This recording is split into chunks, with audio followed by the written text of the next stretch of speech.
Enfin, après 17 ans d'absence, un petit morceau du France est de retour dans son port d'attache.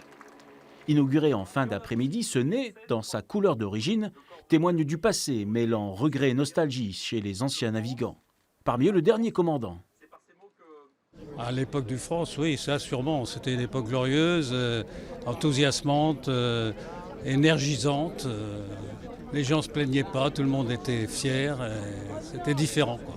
Ça ne nous transporte pas dans les nuages, mais bon, il revient, un petit morceau, c'est bien. Bon, ça ne change pas grand-chose. Hein. Ils auraient bien fait de le garder entier, ça aurait été plus intéressant. Quelle histoire avec ce nez! S'il est au Havre aujourd'hui, c'est grâce à un collectionneur français qui a eu du flair en 2009, quand il l'a racheté au chantier de démolition indien.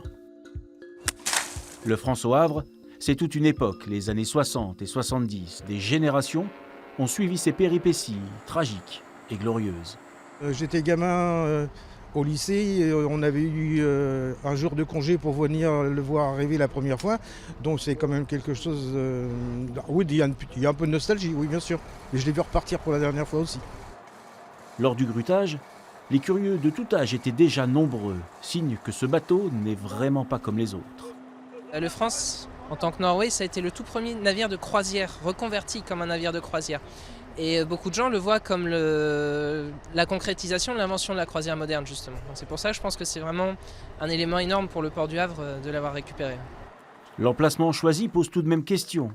Le nez est invisible depuis la mer. Un peu dommage pour un tel cap. Que dis-je? Une péninsule.